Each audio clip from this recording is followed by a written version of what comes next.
अस्सलाम वालेकुम dear students. जो स्टूडेंट्स भी नस्ट एनईटी 2 टेस्ट की, यूईटी के, ई कैट टेस्ट की या एनटीएस नेट की एक प्रॉपर वे से प्रिपरेशन करना चाहते हैं तो हमारा जो बैच 3 है ये 20 दिसंबर से स्टार्ट हो रहा है। इसमें लिमिटेड सीट्स हैं। आप लोग इस दिए गए कॉन्टैक्ट नंबर पर रब्ता करके हमारे बैच की डिटेल्स ले सकते हैं। हमारे व्हाट्सएप चैनल को जरूर फॉलो करें। इसी वीडियो के डिस्क्रिप्शन में आपको इसका लिंक मिल जाएगा, क्योंकि आने वाले दिनों में आप लोगों को लेटेस्ट एजुकेशनल अपडेट्स इसी चैनल के थ्रू मिलेंगी। आज आप लोगों के साथ मैं 9 दिसंबर में जो नस्ट एनईटी 1 का टेस्ट हुआ था उसके पेपर में जो एमसीक्यूज आए थे वो शेयर करने लगा हूं। इससे पहले भी मैंने आपको एक वीडियो बना के शेयर किए थे। अगर आपने वो नहीं देखी तो मैं इसी वीडियो के एंड स्क्रीन लगा दूंगा, आप लोगों ने वो भी वीडियो देख लेनी है। अब ये क्वेश्चन है, find the vertex of the parabola. तो वर्टेक्स निकालने का मैंने आपको ट्रिक बताया था कि एक्स और वाई के अंदर जो कुछ भी प्लस माइनस हो रहा है उनके साइन चेंज कर दें। अब जैसे एक्स के अंदर -2 है तो इसका साइन चेंज कर दें, +2 हो जाएगा। वाई के अंदर +2 है तो उसका साइन चेंज करें -2। तो 2 और -2 ये हमारे पास वर्टेक्स होंगे जो कि डेल्टा ऑप्शन में है। इसी तरह नेक्स्ट क्वेश्चन में एक जनरल इक्वेशन गिवन है तो हमने बताना है कि ये पैराबोला को रिप्रेजेंट करेगी। तो इस टाइप का क्वेश्चन जरूर आता है नेक्स्ट में कि आपको वो एक जनरल इक्वेशन दे देते हैं और पूछते हैं कि ये किस कोनिक को रिप्रेजेंट करती है। तो मैंने इसके ऊपर एक वीडियो भी कंप्लीट बनाई हुई है क्लासिफिकेशन ऑफ कोनिक्स के ऊपर, मैं इस वीडियो के डिस्क्रिप्शन में दे दूंगा, वो भी आप देख लें।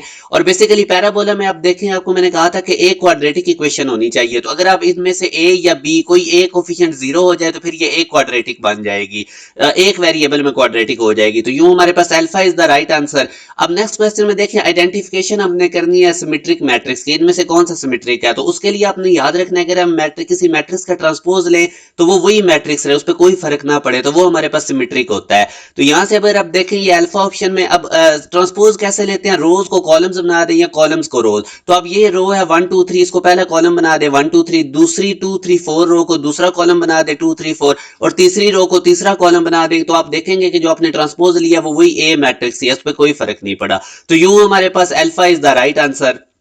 नेक्स्ट क्वेश्चन में आप देखें, हमने स्क्यू सिमेट्रिक मैट्रिक्स बनाना है। तो इसकी मैं आपको कंडीशन बता देता हूं, आपने इसको खुद अब सॉल्व कर लेना है कि इसका मतलब होता है कि आप किसी मैट्रिक्स का ट्रांसपोज लें तो आपके पास जो नया मैट्रिक्स बने वो उस -a के इक्वल है। यानी कि अगर आप उस मैट्रिक्स में से माइनस कॉमन निकालें तो वो ए मैट्रिक्स बन जाए आफ्टर ट्रांसपोज। तो ये अब आप लोगों ने कर लेना है। मैं इसका ऑप्शन आपको बता देता हूं, सी इज द राइट आंसर।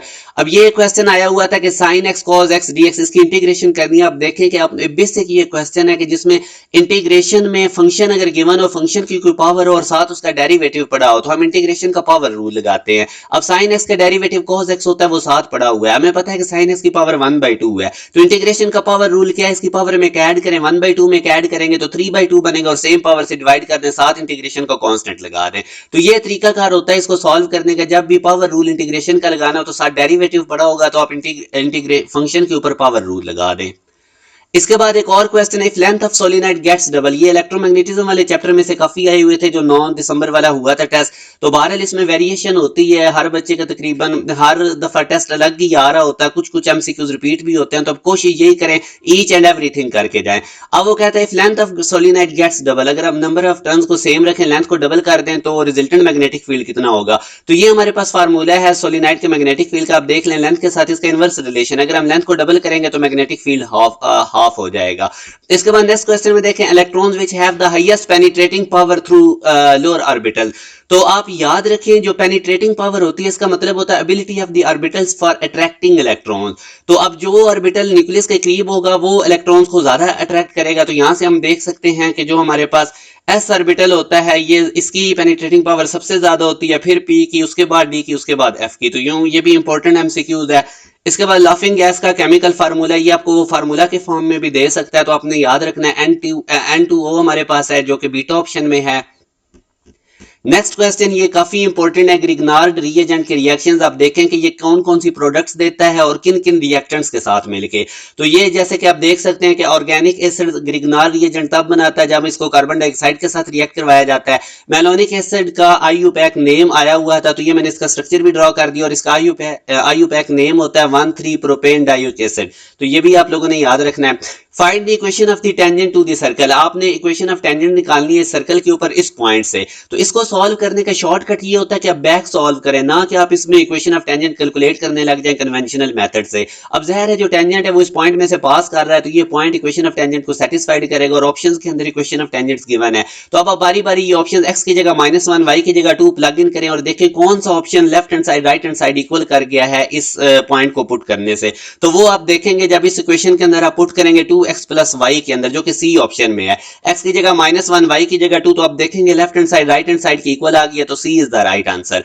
एक और क्वेश्चन देखें, the maximum number of tangents which can be drawn from an external point. तो ये मैं आपको बता देता हूं, एक्सटर्नल पॉइंट जैसे कि आपको डायग्राम में नजर आ रहा है, सर्कल के ऊपर 2 टेंजेंट ड्रॉ किए जाते हैं। सर्कल के ऊपर अगर पॉइंट है तो वहां से एक टेंजेंट ड्रॉ किया जा सकता है, और अगर पॉइंट इनसाइड द सर्कल है तो वहां से कोई टेंजेंट भी सर्कल पे ड्रॉ नहीं किया जा सकता। टेंजेंट एक लाइन होती है जो सर्कल को टच करती है।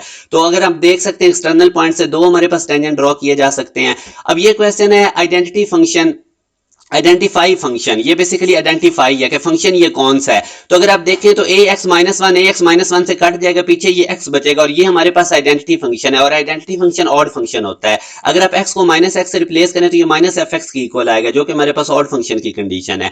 अब ये एक है कि एक लाइन इस पॉइंट में से पास कर रही है और वो एक और लाइन के परपेंडिकुलर है, उस परपेंडिकुलर लाइन का स्लोप गिवन है, तो आपने इक्वेशन ऑफ लाइन बतानी है। तो इसका भी शॉर्टकट ये है कि चूंकि ये लाइन इस लाइन के परपेंडिकुलर है, जिस लाइन की इक्वेशन गिवन है जो आपने फाइंड आउट करनी है, ये इस लाइन के परपेंडिकुलर है, तो हमारी लाइन का स्लोप कितना होना चाहिए, जो रिक्वायर्ड है 4/3। जाहिर है जब 2 लाइंस परपेंडिकुलर हो तो उनके स्लोप कैसे, अब दूसरी लाइन का कैसे स्लोप निकलेगा, इसका रेसिप्रोकल करें, साइन चेंज कर रहे हैं, तो रिक्वायर्ड लाइन का स्लोप 4/3 है। तो अब आप देख लें ऑप्शन में से किसका हमारे पास जो स्लोप है वो 4/3 है। तो आप इसका देखेंगे कि x का कोफिशिएंट जो कि 4 है, y का कोफिशिएंट जो कि -3 है, साइन चेंज करेंगे तो 4/3, तो 4/3 लाइन जिसका स्लोप है यही हमारी रिक्वायर्ड लाइन है। The equation of the line parallel to Y axis, तो जो लाइन भी वाई एक्सिस के पैरेलल होती है, जैसे अब ये देखें ये लाइन वाई एक्सिस के पैरेलल है, तो x इक्वल टू ए के फॉर्मेट में ये होती है। अब x equal to A mean x equal to 1, तो ये हमारे पास अल्फा राइट आंसर है। इसी तरह अगर आपने पैरेलल टू x एक्सिस अगर किसी लाइन की इक्वेशन देखनी है तो उसका डिस्टेंस y की फॉर्म में होता है, तो यहां से फिर वो y इक्वल टू समथिंग होगी। तो आई होप कि आपको ये पता चल गया है। अब ये 10 की पावर x dx, इसकी इंटीग्रेशन करनी है। जब कांस्टेंट के ऊपर कोई वेरिएबल होगा तो उसकी इंटीग्रेशन कैसे करते हैं, इसका तरीका मैंने आपको बताया हुआ है। ये देखें वो कांस्टेंट विद पावर वेरिएबल इसी तरह लिखेंगे, और नीचे जो बेस होगी उसके साथ ln लगा के उससे डिवाइड कर दें। और अगर इस पावर का भी कोई डेरिवेटिव होता है, जैसे अभी तो x का derivative with respect to x 1 है, यहाँ पे 2x होता है तो उसका डेरिवेटिव पावर का 2 होना था, तो उससे भी नीचे डिवाइड करना था। तो ये भी आप लोगों ने याद रखना। इंटीग्रेशन वाले चैप्टर में से 9 दिसंबर वाले टेस्ट में काफी आए हुए थे।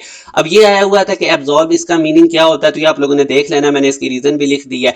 इसी तरह ये एक सेंटेंस गिवन था कैंडल ग्लो के रिलेटेड, ग्लो का उसने मीनिंग पूछा हुआ था, तो ये भी आपको मैंने बता दिया कि इसका क्या मीनिंग होता है। बाकी आप चैनल के साथ कनेक्टेड रहें, ताकि जो भी अभी इस तरह के एमसीक्यूज आएंगे वो आपको साथ में शेयर करता रहूंगा। और जो बच्चे भी इंस्टेनिटी 1 दे रहे हैं, जो भी उनके एमसीक्यूज हैं वो शेयर करें, इस दिए के कॉन्टैक्ट नंबर पे आप लोग सेंड कर सकते हैं। और हमारा जो बैच है, बैच 3, ये 20 दिसंबर से स्टार्ट हो रहा है। इसमें बहुत ज्यादा कंप्रीहेंसिव प्रिपरेशन करवाई जाती है और बहुत ज्यादा रेलेवेंट प्रिपरेशन करवाई जाती है। तो आप लोगों के लिए हाईली रिकमेंडेड है, जिन बच्चों ने भी इंस्टेनिटी 2 में अपीयर होना है, यूईटी के टेस्ट में, एनटीएस नेट में, या फास्ट यूनिवर्सिटी का आप लोगों ने अगर टेस्ट प्रिपेयर करना है, तो आप लोग इस बैच को जरूर ज्वाइन करें, क्योंकि इसमें काफी ज्यादा कंप्रीहेंसिव टेस्ट लिए जाते हैं, बहुत ज्यादा डिटेल लेक्चर्स होते हैं। इस दिए गए कॉन्टैक्ट नंबर पर रब्ता करके आप लोग हमारे बैच 3 की तमाम डिटेल ले सकते हैं। अपना ख्याल रखिएगा। अल्लाह हाफिज।